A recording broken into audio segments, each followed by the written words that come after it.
Welcome to A Spirited Life. I'm Mark, I'm Christine. and this week we're going to be talking about our end of the year checklist. All the things that we're doing to wrap up 2023 and get ready for 2024. Our whiskey of the week is going to be something that checks all the boxes for us, and we will also talk about what filled our spirit this week.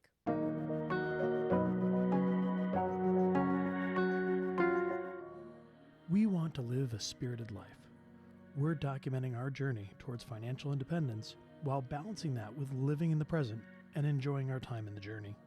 While we want to work towards financial independence, there's no guarantee for what tomorrow will bring. So we don't want to wait to enjoy our lives because tomorrow isn't promised.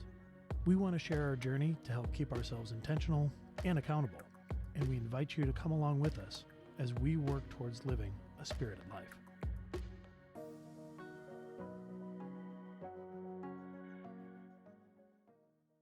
Starting off, we're going to talk a little bit about our whiskey of the week. And because we're talking about a checklist for the end of 2023 and going into 2024, we decided to pick out a whiskey that we felt like really checked all the boxes for us.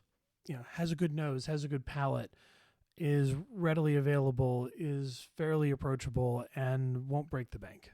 So for me, a whiskey that checks all the boxes is Wild Turkey 101.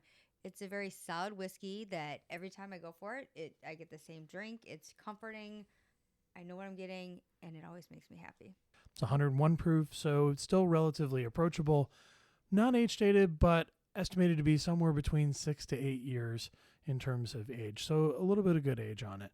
On the nose, you get some nice cherry, some oakiness and spiciness.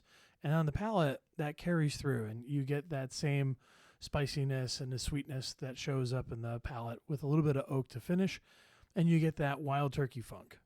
And the great thing about wild turkey is it works both as a mixer and you can drink it neat and enjoy it either way. So you would say it checks off many boxes. I would say it checks off many boxes. Perhaps even all the boxes.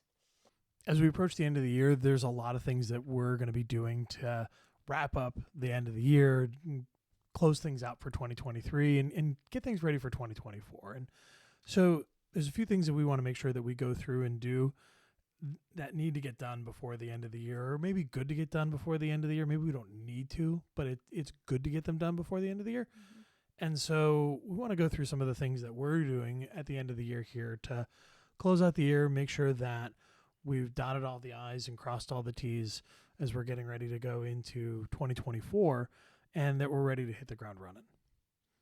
So we'll talk a little bit about things in general, like things that we would do generally, and then we'll also talk specifically about some financial things that we're doing to make sure that we're ready for 2024. So the first thing to talk about is reflecting on the year and taking a little bit of time to look back.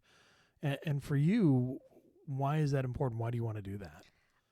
Well, for me, reflection is the hardest thing. I never actually stop and think about where I've been or anything of that nature. So I think reflection for me is good because, one, it reminds me of all the progress that I have made, because sometimes the goals seem so lofty that they seem so far away that you don't realize how much progress you've made on them until you stop and kind of look back and went like, oh, okay, I got here. I paid off my car. Okay, I moved an extra $50 into this paycheck, or out of this paycheck into my savings account. So that adds up over time. And I know that I personally need that too. I need that reflection time to look back and acknowledge some of the good stuff that I've been doing. And I'm not always great at that. I'm not always great at looking back and saying, oh yeah, we really did do a good job. We really did hit our goals in the way that we wanted to, or even if we didn't hit the goals, like we made good progress against those goals. And there's definitely going to be a few of those, I know, when we start to do our reflection, where we're going to look at it and say, we didn't quite get there, but we got close. We might need a little more progress on that goal. Yeah.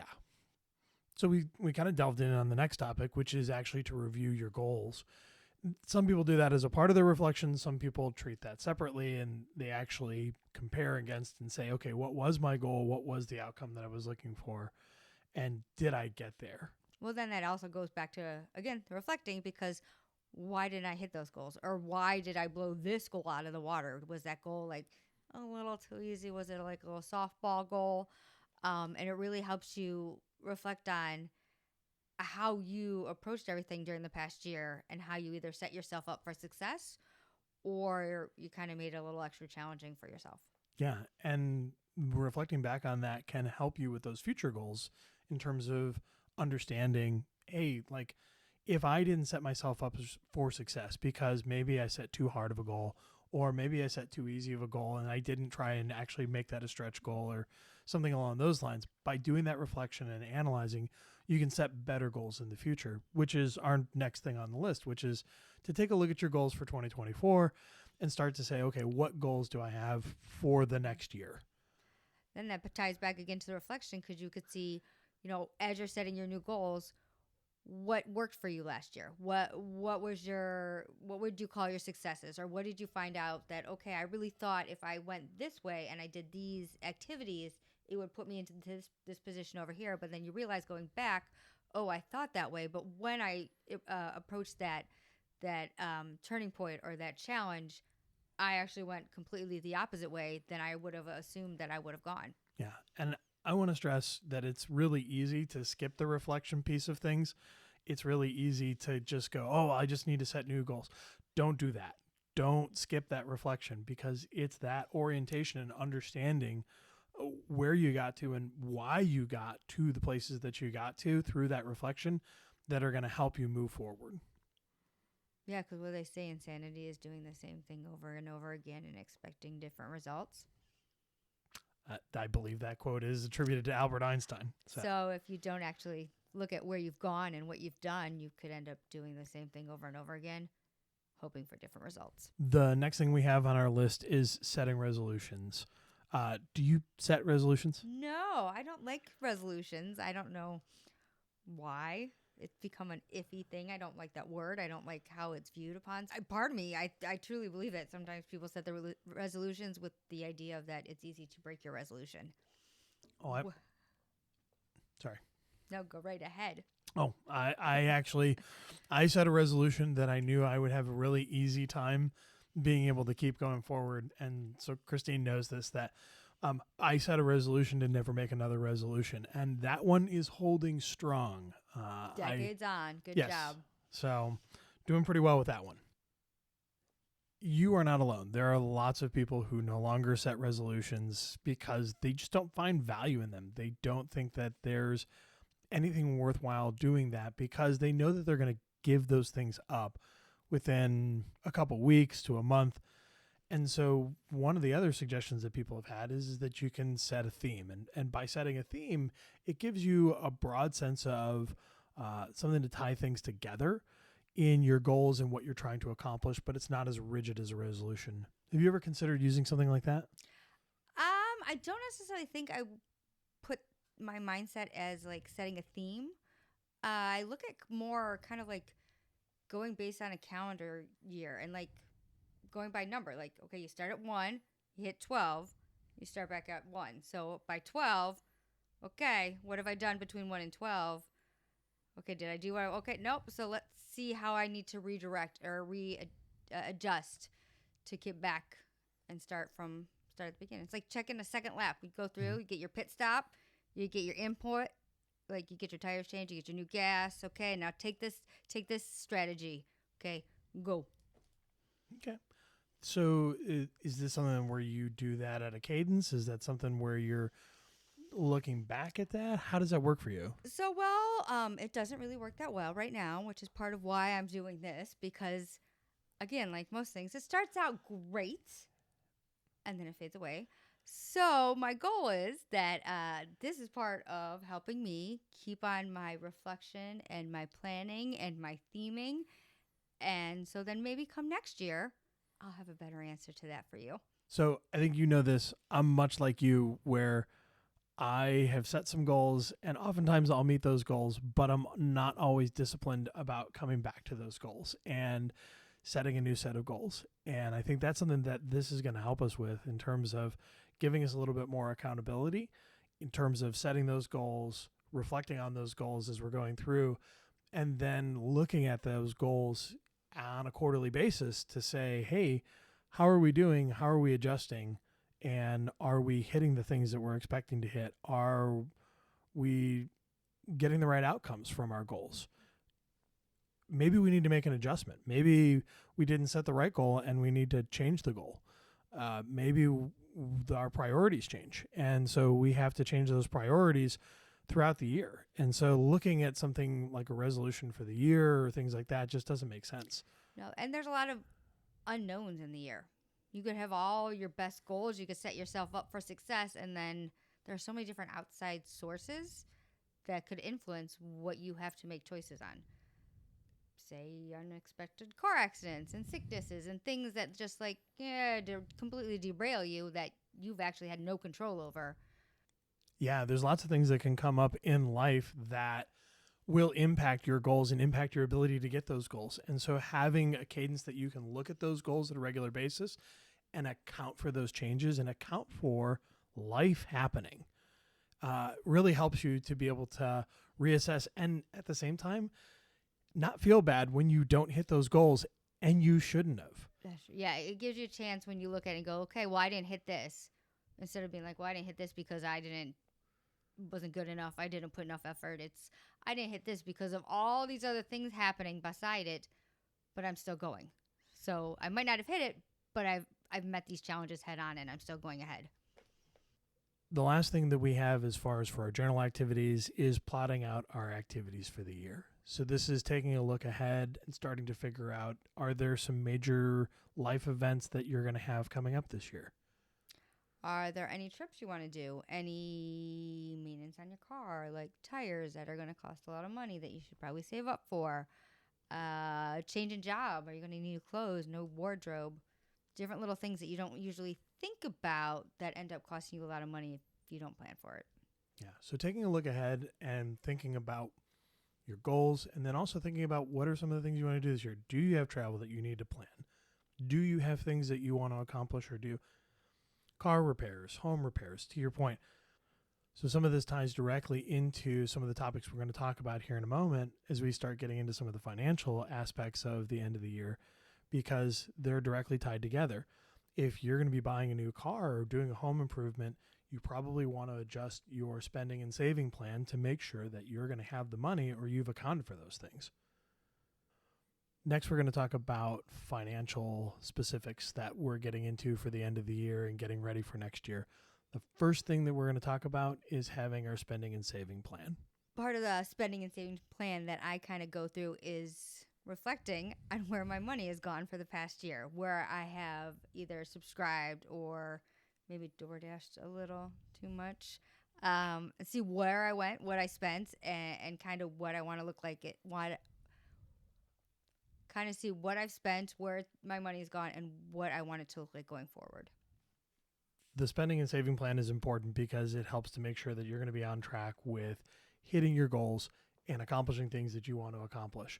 You're not going to be able to take a trip if you don't plan for that and use the B word, budget for that to make sure that you're going to be able to afford it, not put yourself into a ton of debt, and then not be able to afford that debt.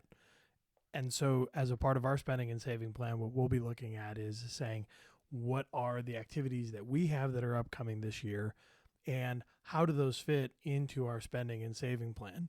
In addition to that, any of our goals that we have with regards to saving and how much we want to be saving, what we're looking for as a target for our saving percentage, those kinds of things should all be worked into this plan. I also like to look ahead for any possible maintenance on my car or things like that in the moment will cost several $100s, but if I could come up with a plan, $50 here, $50 there, I could get to that several $100s without feeling that giant pinch all at once. Yeah, and that is where taking a look forward at those activities that you have upcoming and working those into your spending and saving plan work hand in hand together, all getting you ready to be successful in the next year.